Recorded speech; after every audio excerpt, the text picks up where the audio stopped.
Hello good evening students. आज के इस लेक्चर में हम जानेंगे ग्लोसाइटिस के बारे में। What is glossitis? ग्लोसाइटिस आपकी क्या है, इसके कौन कौन से टाइप्स होते हैं। टाइप्स के बाद यहाँ पर हम देखेंगे इसका कॉजेस एंड रिस्क फैक्टर के बारे में, किस कारण से होती है और किस पर्सन को किस चीज़ की होने की रिस्क चांसेस ज़्यादा होते हैं। उसके बाद हम देखेंगे क्लिनिकल मैनिफेस्टेशंस, यानी कि आपके साइन एंड सिम्टम, आपको लक्षण इसके क्या होंगे। फिर हम देखेंगे डायग्नोस्टिक एवेलुएशन के बारे में, आप इसे कैसे डायग्नोज करेंगे उसके बारे में हम देखेंगे। देन मैनेजमेंट और फाइनली प्रिवेंशन के बारे में यहाँ पर आज की इस वीडियोस में हम बात करने वाले हैं। तो चलिए वीडियोस को हम शुरू करते हैं। So glossitis refer to the inflammation of the tongue, right. आपका क्या होता है, आपका इन्फ्लेमेशन होना आपके टंग पर, that is glossitis refer to the inflammation of the tongue. This condition can cause tongue to swell. ये जब आपको हो जाती है ग्लोसाइटिस होता है तब आपको क्या होता है, आपकी जो टंग है उसमें आपकी सूजन आ जाती है, स्वेलिंग आ जाती है, उसका जो कलर है वो चेंज हो जाता है and develop a mouth appearance due to and develop smooth appearance due to the loss of पेपिलाई।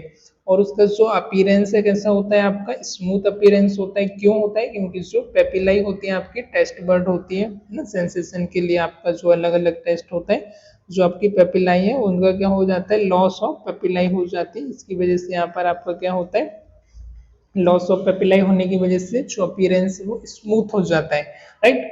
तो क्या होता है, आपका इन्फ्लेमेशन होना या स्वेलिंग होना आपकी टंग्स में, cause by swelling of tongue. Colour आपका चेंज होना, या तो आपका डार्क रेडिश कलर का हो सकता है, आपकी टंग में स्वेलिंग होना, कलर का चेंज होना, फिंगर लाइक आपकी टंग की जो सरफेस उस पर आपका प्रोजेक्शन होना।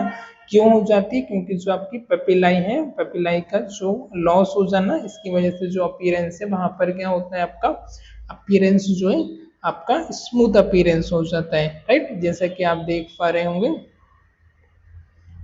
ये आपकी दोनों एबनॉर्मल है, दोनों में आपका क्या है, यहाँ पर आपका ग्लोसाइटिस है ना। जो रेड रेड इस साइड दिख रही है दैट इज आपकी नॉर्मल है, और इस साइड देखिए आप यहाँ पर फिंगर लाइक प्रोजेक्शन बन गया, ये इधर भी आपकी टंग के ऊपर जो है एक आपका स्मूथ अपीयरेंस हो गया। ओके, क्यों हो गया? क्योंकि जो आपका पेपिलाई है उनका लॉस होने की वजह से। ओके, अब हम देखेंगे टाइप ऑफ ग्लोटाइटिस के बारे में, ग्लोसाइटिस के बारे में। तो आपकी ग्लोसाइटिस के भी अलग अलग डिफरेंट टाइप होते हैं। फर्स्ट है आपका एक्यूट ग्लोसाइटिस। एक्यूट में क्या होता है, sudden onset often due to allergic reaction, infection और ट्रामा। ये आपको किस कारण से हो सकता है? सडन ऑनसेट ये आपको अचानक से ही हो जाती है, सडन ऑनसेट हो जाती है आपको।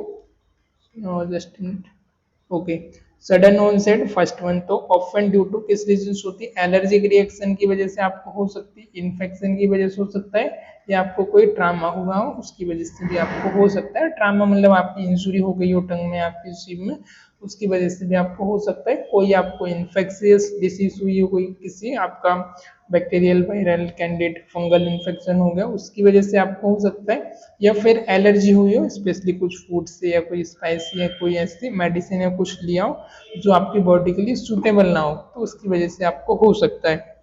ओके, तो ये आपका एक्यूट के अंदर आता है। सेकंड आता है आपकी क्रॉनिक। क्रॉनिक मीन्स आपकी 21 डेज से ज्यादा है, आपकी 3 वीक से लॉन्ग है, जिसको हम बोलते हैं क्रॉनिक। तो that is this is long lasting, can be due to किस रीजन से हो सकती है, आपका क्रॉनिक इन्फेक्शन, लंबे समय से कोई इन्फेक्शन उसकी वजह से हो सकता है। न्यूट्रिशनल डेफिशिएंसी इसकी वजह से भी आपको हो सकती है, भाई आपको स्पेशली विटामिन B12 हो गया है, इसकी डेफिशिएंसी होना, इसकी वजह से आपकी बॉडी के अंदर हो सकती है। और सिस्टमिक कोई आपको डिसीज है उसकी वजह से भी आपको हो सकती है। ओके, फिर नेक्स्ट इसका जो टाइप है atrophic glossitis, also known as the Hunter's glossitis. Atrophic glossitis को आप फंटर ग्लोसाइटिस भी यहाँ पर बोलते हैं। Associated with the nutritional deficiency, आपकी किससे एसोसिएटेड है, किससे संबंधित है, आपके न्यूट्रिशनल डेफिशिएंसी की वजह से आपको होता है, पार्टिकुलरली स्पेशली आपका विटामिन B12 और आयरन की डेफिशिएंसी से ना। तो जो भी आपको अल्सर हुआ है ना, सबको अल्सर होते हैं और आपने डॉक्टर को दिखाया होगा तो वो आपको विटामिन B12 की टैबलेट देते हैं, और विटामिन C आपको लिम्सी टैबलेट देते हैं, जो कि बोलते हैं आपको भाई बढ़िया चूस के खाना है ना, और कैप्सूल देते हैं आपको विटामिन B12 का है ना, विटामिन B12 का, right. Okay, so geographical, next जो इसका टाइप है geographic tongue benign migratory glossitis. Okay, इसका अनदर नेम क्या है, जियोग्राफिक टंग, जियोग्राफिक टंग या विनाइन migratory glossitis, characterize by map like red areas. यहाँ पर क्या होता है आपका, कैरेक्टराइज बाय मैप लाइक, जैसे कि आपका मैप रहता है उसके जैसे क्या होगा आपका रेड एरिया ऑन द टंग, आपकी टंग है उस पर आपको रेड एरिया, रेड आपको अपीयरेंस देखने को मिलेगा विथ वाइट बॉर्डर, जो बॉर्डर बॉर्डर होगी, बॉर्डर लाइन होगी वो कैसी होगी, वाइट होगी। इसका जो कॉज है वो अननोन है, कॉज हमको नहीं पता है, राइट। मीडियन रोम्बॉइड ग्लोसाइटिस है ना, median rhomboid glossitis, right. Present as smooth, इसको कैसे प्रेजेंट करेंगे हम, present as smooth red is flat और raised area in the mid line of tongue, आपकी जो टंग की मिडिल है या मिड लाइन है वहां पर आपका क्या होगा, स्मूथ होगी, रेडिश कलर का होगा, फ्लैट और रेस्ट है ना, आगे की तरफ बढ़ता हुआ राइस्ट आपका मिड लाइन की तरफ क्या होगा, अपीयरेंस होगा। ऑफन एसोसिएटेड विद द कैंडिडिया, ये आपका एसोसिएटेड किससे, कैंडिडिया से, कैंडिड इन्फेक्शन से आपका एसोसिएटेड है। फिर अगली आती है आपकी idiopathic glossitis, is the inflammation of substance of the tongues, ये किसकी रीजन हो रहा है, inflammation of the substance of the tongue and mucous membrane, आपकी म्यूकस मेम्ब्रेन में उस टंग पर क्या होना, इन्फ्लेमेशन होना। फिर अगला जो टाइप है हर्पेटिक जियोमेट्रिक ग्लोसाइटिस, इस पेनफुल लॉन्गिट्यूडनल क्रॉस, इसमें क्या होता है आपका पेनफुल होना, लॉन्गिट्यूडनल आपका क्रॉस और ब्रांच फिशर ना, जो आपके लॉन्गिट्यूडनल हो सकता है, क्रॉस आपकी ब्रांच की क्या होना, एक फिशर होना, इस तरीके का आपको इसमें अपीयरेंस देखने को मिलेगा on the dorsum of the tongue, right. यहाँ पर हम इमेज में यहाँ पर टाइप देखेंगे, okay okay. So this is आपकी नॉर्मल टंग है, ये आपकी डेस्क्यूमेटिव ग्लोसाइटिस है, फोल्डेड ग्लोसाइटिस है, कैंडिडा ग्लोसाइटिस है, अल्सरेटिव ग्लोसाइटिस है, फ्लेगमोनस या हर्पिस ग्लोसाइटिस है, मीडियन रोम्बोइड ग्लोसाइटिस है, जैसे कि हमने देखा था आपका रेड लाइन आपका अपीयर होना, मिड लाइन आपके टंग में, एट्रोफिक ग्लोसाइटिस, राइट। तो ये अलग अलग टाइप की यहाँ पर हमने ग्लोसाइटिस के बारे में देखा इमेज में भी। फिर हम बात करेंगे कॉजेस एंड रिस्क फैक्टर के बारे में, किस रीजन से ये होती है, किस आपका कौन कौन से पर्सन में चांस है ज्यादा होने के। तो फर्स्ट इसका जो कॉजेस होता है वो कौन सा होता है आपका इन्फेक्शन, आपको इन्फेक्शन की वजह से होना, इन्फेक्शन में आपका कौन सा इन्फेक्शन होगा, बैक्टीरियल वायरल, बैक्टीरियल वायरल और फंगल, बैक्टीरियल वायरल और फंगल से हो सकती है, bacterial viral and fungal, bacterial viral में आ जाएगा आपका हर्पिस वायरस और फंगल में लाइक आपका कैंडिडा। न्यूट्रिशनल डेफिशिएंसी की वजह से आपको हो सकती है, स्पेशली जैसे कि आपको आयरन हो गया, फॉलिक एसिड हो गया, विटामिन बी12 हो गया ना, रिबोफ्लेविन एंड नाइसिन, ये आपको विटामिन की डेफिशिएंसी है तब आपको हो सकती है, आयरन हो गया, फॉलिक एसिड, विटामिन बी12 हो गया। आपको जब भी आप डॉक्टर के पास जाते हैं, मैंने अभी आपको बताया था कि वो आपको विटामिन बी12, vitamin C, folic acid, iron, ये आपको सप्लीमेंट देते हैं। फिर आता है आपका allergic reaction to food, allergy का आपको किससे हो सकती है, फूड से हो सकती है, आपको डेंटल मटेरियल, आपको डेंचर्स वगैरह लगा हुआ है दांतों को सेफ करने के लिए जो हम लगाते हैं, वो आपको डेंचर्स लगाए या कोई आप मेडिकेशन ले रहे हैं उस रीजन की वजह से भी आपको हो सकती है। फिर आपके कुछ इरिटेंट आते हैं, जैसे कि आपका टोबैको हो गया है ना, ज्यादा टोबैको चबाने से भी हो जाता है ना, अल्कोहल, दारू, सिगरेट, बीड़ी, गुटखा, स्पाइसी फूड, ज्यादा स्पाइसी फूड खाने से एंड हॉट फूड से, ओके। और आजकल हम हेल्थ पे तो ध्यान देते नहीं है ना, तंबाकू भी चबाएंगे, अल्कोहल भी खाएंगे और बढ़िया स्पाइसी फूड भी खाएंगे, जब तक स्पाइसी नहीं होगा मजा भी नहीं आता है, ओके।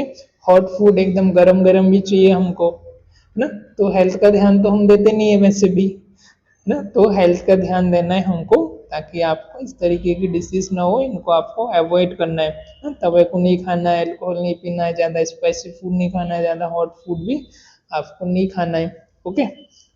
सो आप इससे प्रिवेंट कर सकते हैं। फिर हम बात करेंगे सिस्टमेटिक डिसीज। कुछ आपकी सिस्टमेटिक डिसीज होती है, उनकी वजह से भी आप हो सकते हैं, जैसे कि एनीमिया की वजह से हो सकता है, डायबिटीज की वजह से हो सकता है, जॉर्गन सिंड्रोम होता है उसकी वजह से आपको हो सकता है, और सीलिएटिक डिसीज है उसकी वजह से भी आपको हो सकता है।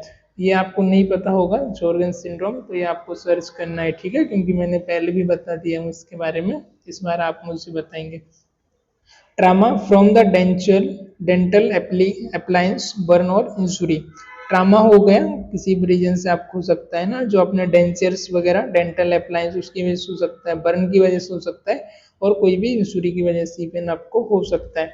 अब इसके रिस्क फैक्टर कौन कौन से हैं, तो पुअर ओरल हाइजीन प्रॉपर तरीके से मेंटेन नहीं करना, ब्रश वगैरह नहीं करना, मुंह नहीं धुलना, उसकी वजह से भी आपको हो सकता है, राइट। इसके लिए बढ़िया सुबह शाम दिन में 2 टाइम आप ब्रश करिए अच्छे से, सुबह उठ के तो करना ही करना है।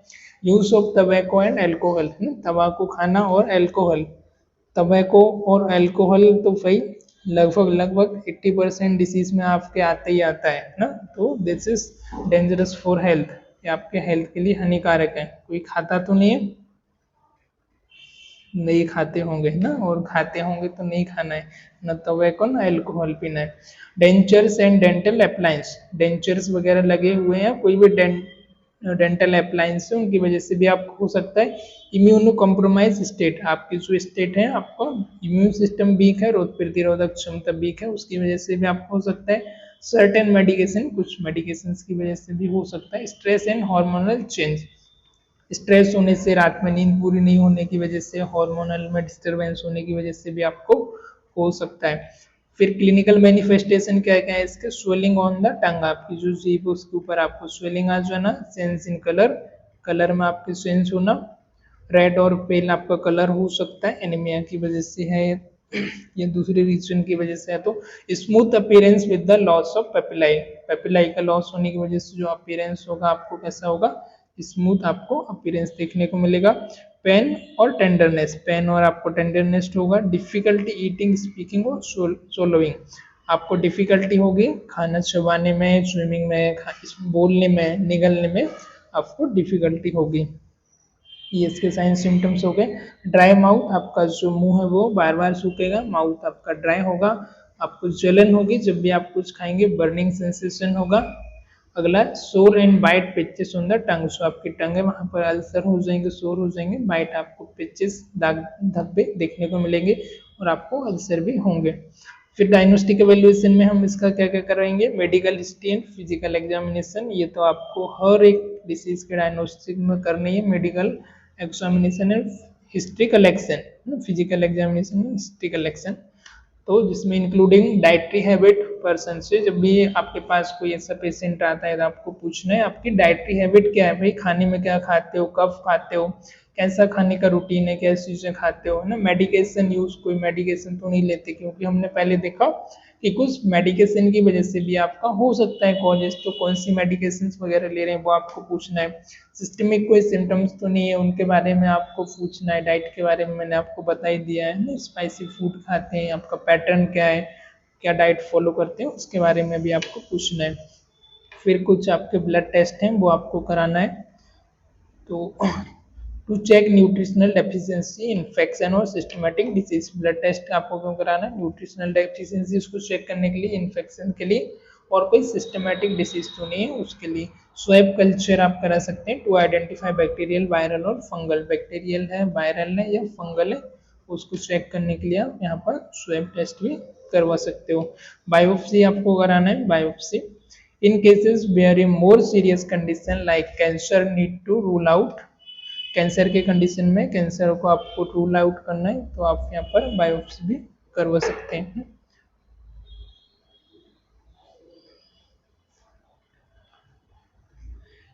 इन cases where a more serious condition like cancer need to rule out, यदि आपको लग रहा है चांसेस है कि भाई कैंसर हो सकता है, तो आपको रूल आउट करने के लिए बायोप्सी, हम टिश्यू बायोप्सी भी यहाँ पर प्रेफर कर सकते हैं। ओके, फिर हम देखेंगे ट्रीट अंडरलाइन कॉजेस, जो आपके अंडरलाइन कॉजेस है उनको आपको ट्रीट करना है, उसके लिए इसमें आपका आ जाएगा एड्रेस न्यूट्रिशनल डेफिशिएंसीज और सिस्टमेटिक डिसीज। अंडरलाइंग कॉजेज मतलब इसका भाई रूट कॉज क्या है ना, जड़ का इसका कारण क्या है, किस वजह से हुआ है, तो उसको आपको फाइंड आउट करना पड़ेगा। रूट कॉज आपको पता चल जाएगा, फाइनली आपको डायग्नोसिस मिल जाएगा, तो आप उसको ट्रीट करेंगे तो जो सिम्टम्स का अपीयरेंस है वो वैसे ही आपका डिसअपेयर हो जाएगा, वो वैसे ही ठीक हो जाएगा। तो रूट कॉज को आपको ट्रीट करना जरूरी होता है रेदर देन सिम्टोमेटिक। सिम्टोमेटिक तो आपको करना ही करना है, बट रूट कॉज भी आपको ट्रीट करना है। तो एड्रेस न्यूट्रिशनल डेफिशिएंसी, यदि न्यूट्रिशनल डेफिशिएंसी है तो उसको हमको फुलफिल करना है। इन्फेक्शन है, सिस्टमेटिक डिसीज है, किस रीजन की वजह से, वो आपको फाइंड आउट करना है। पेन रिलीफ, जो मेडिसिन यदि पेन हो रहा है तो भाई पेन रिलीफ भी हमको देना पड़ेगा। टॉपिकल एनेस्थेटिक आप दे सकते हो, जिसमें आपका लिग्नोकेन आ जाता है ना, जेल, वो आप लगा सकते हैं एनेस्थेटिक में।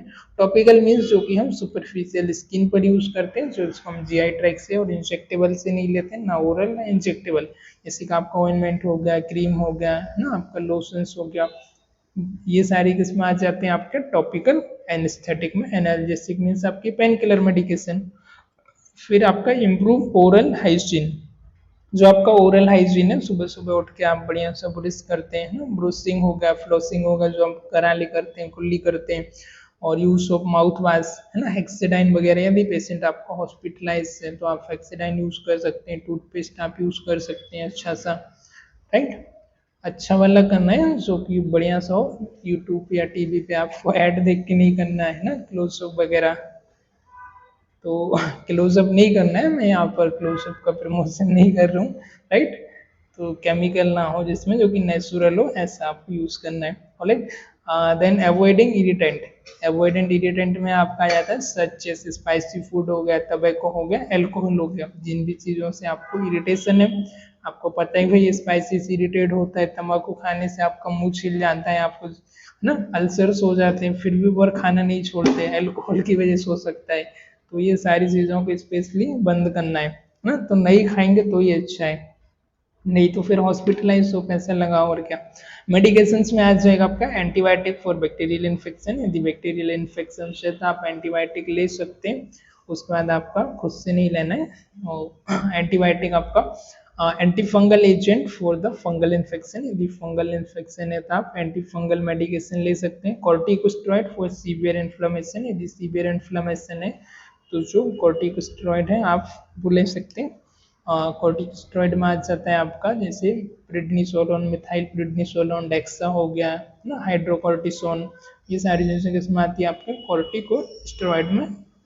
और इन्फ्लेमेशन और एक्यूट और ऑटोइम्यून कंडीशन है तब भी आप इन चीज़ों को ले सकते हैं। डाइटरी मॉडिफिकेशन, डाइट में आपको मॉडिफिकेशन करना है। Ensure adequate intake of necessary vitamin and minerals, जो आपके इंपॉर्टेंट विटामिन एंड मिनरल्स है उनको आपको सफिशिएंट मात्रा में इनटेक करना है, वो आपका होना चाहिए आपकी डाइट में, मेन्यू में। देन प्रिवेंशन, कैसे आप इससे अभी प्रिवेंट करेंगे। मेंटेन ओरल हाइजीन, फर्स्ट आप ओरल हाइजीन आपको मेंटेन करना है। And avoid tobacco and excessive alcohol consumption, tobacco नहीं खाना है, अल्कोहल नहीं पीना है, एक्सेसिव नहीं, बिल्कुल ही बंद करो। Eat a balance diet rich in vitamin and minerals, ऐसी डाइट लेना है जिसमें आपको विटामिन और मिनरल्स ज़्यादा हो, ऐसी डाइट आपको लेना है। कुछ भी उठा के कचरा कूड़ा नहीं खा लेना है, कचरा कूड़ा इन द सेंस कि बाहर का जो भी मैदे का प्रोडक्ट है ना, वो आपको नहीं खाना है। बड़ा पाव वगैरह जनरली हम खाते हैं, समोसा, कचौड़ी और भी भजिया वगैरह क्या क्या खाते हैं, वो नहीं खाना है। रेगुलर डेंटल चेकअप, जो डेंटल चेकअप है वो आपको, यदि डेंचर्स वगैरह लगे या कोई प्रॉब्लम है तो रेगुलर आपको चेकअप कराते रहना है। मैनेज सिस्टमेटिक कंडीशन, सिस्टमेटिक जो भी आपकी कंडीशन है वो आपको इफेक्टिवली मैनेज करना है। तो ये सारी चीज़ों का ध्यान में रखते हुए हम ग्लोसाइटिस को प्रिवेंट कर सकते हैं, डायग्नोस कर सकते हैं, इसका क्यूर कर सकते हैं, मेडिकेशन एंड ट्रीटमेंट कर सकते हैं। तो ओवरऑल ग्लोसाइटिस क्या है आपका, इन्फ्लेमेशन होना, स्वेलिंग होना आपके टंग पर, स्मूथ आपका अपीयरेंस होना ड्यू टू लॉस ऑफ पेपिलाई की वजह से, फिंगर लाइक आपको प्रोजेक्शन होना, आपकी टंग का कलर चेंज होना, इसका जनरल इन्फॉर्मेशन हो गया।